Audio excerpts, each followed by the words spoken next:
Shalom Aleichem, on est dans le Shulchan Aruch, écoute Yosef, Siman, Tav, Kuf, Nun, Aleph.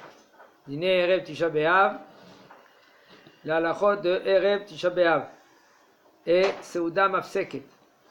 Salat שעושים מעגבניות ושאר ירקות מעיקר הדין, דינו כפירות חיים, ומותר לאכול סלט בסעודת מפסקת, אך טוב להחמיר. Il faut savoir que le Rav nous a dit déjà plus haut que c'est assaut de manger deux sortes de cuissons.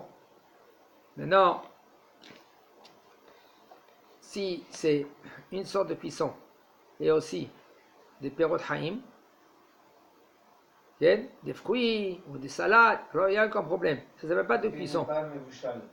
Puisque ce n'est pas cuit, c'est cru, et ben c'est pas considéré comme de cuisson, il n'y a aucun problème. Alors maintenant, une salade qu'on fait de concombre et tomates, d'après la halakha, c'est considéré comme perot haïm. Perot haïm, ça veut dire des fruits qui sont crus. Et c'est moutarde de manger aussi une salade. Souda mafseket, tu veux manger une salade, ok, il n'y a aucun problème. Mais par contre, c'est bien d'être mahmir, parce que sauf. Qu'est-ce que c'est la souda mafseket? On s'assoit par terre, souda mafseket, on enlève les souliers. Ce Shabbat, comme cette année, il n'y a pas souda mafseket. On peut manger souda shlichit comme on veut. Fais attention de ne pas s'asseoir par terre. Assou. Il faut s'asseoir sur la table, manger tout ce que tu veux, même la viande. Celui qui a l'habitude de manger de la viande, qui mange de la viande. Vina dina keperot haïm, en alea Torah tafshil. Même celui qui n'a pas l'habitude, non? Oui. En להראות אבלות בשבת במינון, פרסיה. אלא אם כן תגנה או בשלה. Maintenant, une vina, c'est fromage. Fromage, c'est considéré comme perot haïm, comme des fruits.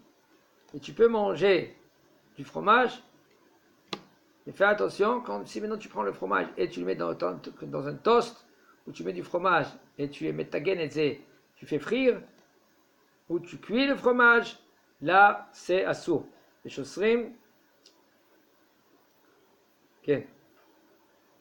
לאכול קפה או תה בסעודה מפסקת נוסף על התבשיל אחר, דהווה כשני תבשילים ויש חולקים. Il y en a qui s'interdisent de boire du café ou du thé et ils disent que c'est considéré comme un tavshil. Et il y en a qui disent que non. Si maintenant il peut, c'est bien et c'est conseillé de prendre un petit café après ton repas. לאכול אדם שעמיד הנאותיו יסתפק במועט, כן, בסעודה מפסקת רק כדי להחזיק עצמו שיוכל להתנות. Par contre, c'est conseillé qu'un homme, lui, il faut qu'il diminue de ses anaot. Anaot, ça veut dire de son plaisir. Il faut savoir, dans Seuda Mafseket, on le fait Seuda Mafseket, parce que tu vas terminer de manger. On fait montrer aussi qu'il y a le Choban Beit Hamikdash, il a été détruit. Okay? C'est pour cela, il faut diminuer le plus qu'on peut les plaisirs. נהגו להישב על גבי קרקע בסעודה מפסקת, וטוב להחמיר שלא להישב על גבי קרקע ממש, אלא יניח תחתיו שטיח או שמיכה וישב עליהן. Le minhag, il est de s'asseoir sur le parterre. Souda mafseket, et c'est conseillé de ne pas s'asseoir par terre carrément. Et là, tu mets un chatiar. Chatiar, ça veut dire un tapis. Tu t'assois sur un tapis. Ou par exemple, une couverture. Et tu t'assois sur la couverture, mais pas pareil directement. Mais pas, excusez-moi, de ne pas s'asseoir carrément par terre. Mais si maintenant c'est un parterre avec merutzefet. Merutzefet, ça veut dire un calage. Ou par exemple, parquet. C'est moutarde de s'asseoir. Af velo sheiten davar mafsik beno leben akarka. C'est moutarde de s'asseoir, même si maintenant il ne met rien du tout. Comme il n'y a pas de serviette, ou il n'y a pas de smicha, de couverture. Et même les femmes, eux, ils doivent s'asseoir. Aujourd'hui, il y a des petits bancs qui sont très très bas, qui sont moins que Salosh Tfahim. Alors la femme, qu'elle est enceinte, qu'elle ne peut pas s'asseoir par terre, c'est difficile pour elle, elle peut s'asseoir sur ces petits bancs-là. En Saïr Lachlotz Minalav, Be'et Aseuda. On n'a pas besoin d'enlever ses souliers quand on mange. Yesh li Zayer Shelo, Yishvu Shlosha Yahad. כדי שלא יתחייבו בזימון ואפילו ישבו ואכלו. יברך כל אחד עצמו בלי זימון. Il faut faire attention de ne pas s'asseoir trois ensemble. Il faut savoir quand il y a trois personnes qui s'assoient ensemble, et c'est fréquent dans les mariages, c'est fréquent dans les bar mitzvah, dans les festins. Quand ils s'assoient plus que trois personnes, ils sont été mithayev de faire zimoun ensemble. Comme chez nous les séfarades, le zimoun, qu'est-ce que c'est? Avlan ben avrich le makai la kadisha. Bishut Makai la Kadisha ou Bishut Trem, Nevarer, c'est un Kohen, Bishut à Kohen, s'il y a un Rab, Bishut à Rab, Nevarer, Sha'achan Mishelo, si on a 10 personnes, Nevarer Eloken ou Sha'achan ou Mishelo, etc. Il nous dit le Rab, mais la veille de Tisha B'Av, c'est Oudad Mafseket, faites très attention de ne pas s'asseoir trois personnes ensemble. Ça veut dire un là-bas, un là-bas, un là-bas, et Seudat Mafseket, on est assis par terre, pour pas qu'ils seront chayavim de faire un zimoum. Et si maintenant, ils étaient assis, les trois personnes, ensemble, ils n'ont pas le choix, ils n'ont pas une grande maison, eh ben, ils s'assoient, ils mangent, mais ils ne font pas le zimoun ensemble. Et c'est conseillé qu'au moins un des trois qui dit, on ne mange pas ensemble. Nachnu lo ochlim beyachad. Mais là, quand par exemple, c'est connu, un homme qui va dans un festin, bar mitzvah, brit milah, et lui il vient manger vite fait motzi pour seudat mitzvah, il va manger le premier, le poisson par exemple, après il va partir, il y a un problème. Le fait que tu es rentré, tu as mangé du pain avec tout le monde, tu es mithayev de zimoun avec tout le monde.